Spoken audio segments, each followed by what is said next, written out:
Schizophrenia एक ऐसा chronic mental health condition होता है जो किसी को भी कभी भी हो सकते हैं। उसके अलग अलग सिम्टम्स, अलग अलग कारण और अलग अलग चीज़ें हो सकती हैं, पर अपने स्किज़ोफ्रेनिया के बीमारी को समझना उतना ही ज़रूरी है जितना हम अदर मेंटल हेल्थ कंडीशन को पॉजिटिवली लेते हैं। ये भी बीमारी ठीक हो सकती है जब अगर हम इसे अच्छे से समझेंगे। उसके अलग अलग साइन और सिम्टम्स होते हैं, जैसे हेलुसिनेशन होना, डिसऑर्गेनाइज बिहेवियर होना, डेल्यूजन होना, डिसऑर्गेनाइज थिंकिंग होना, जहाँ पे हमें समझ में नहीं आता है कि हम क्या करें, कैसे करें। जो चीज़ है नहीं वो हमें दिखाई और सुनाई देने लगती है। बिहेवियर में बदलाव आता है, थिंकिंग में बदलाव आता है। और उसके अलग अलग टाइप्स होते हैं, जैसे paranoid schizophrenia, disorganise schizophrenia, catatonic schizophrenia, undifferentiated schizophrenia, residual schizophrenia. इसके अलग अलग कैटेगराइज किए गए हैं कि कौन सा पर्सन किस स्किज़ोफ्रेनिया से सफ़र करता है। उसके सिम्टम्स और अलग अलग कारण से हम समझ सकते हैं कि कैसा और कौन सा स्किज़ोफ्रेनिया से पर्सन सफ़र कर रहा है। बहुत डिफ़िकल्ट होता है फैमिली के लिए ऐसे पेशेंट को हैंडल करना, समझना, उनको सपोर्ट करना।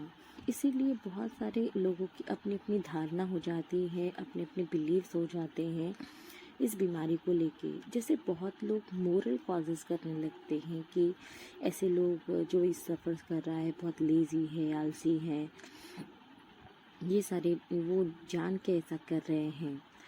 और वो लोग अपने सिम्टम्स को कंट्रोल कर सकते हैं। अगर वो गुस्से को कंट्रोल करे तो उनका रिलेशन बच जाएगा।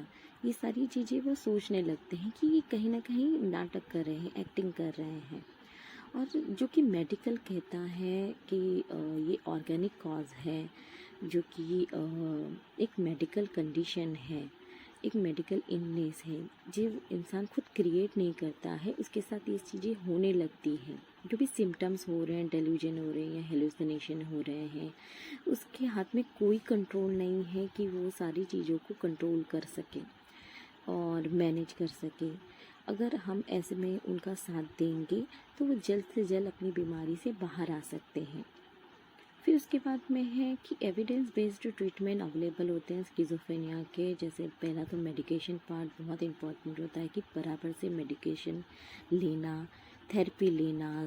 फिर सोशल स्किल्स ट्रेनिंग होती हैं, जो कि हम ग्रुप काउंसलिंग भी कहते हैं। वहाँ पे एक दूसरे के साथ में मिल के काम करना। फैमिली बेस्ड सर्विस होती है, जहाँ पे फैमिली खुद अपने जो पर्सन है, जो अपने लव वंस है, उनको सपोर्ट करते हैं। फिर अगर कोई सब्सटेंस एब्यूज़ हुआ है, यूज़ेस करता है, तो उसके लिए भी ट्रीटमेंट अवेलेबल है कि जो भी सब्सटेंस यूज़ेस हो रहे हैं उसको छुड़ाने के लिए अलग अलग एक्सपर्ट्स की सहायता लेना।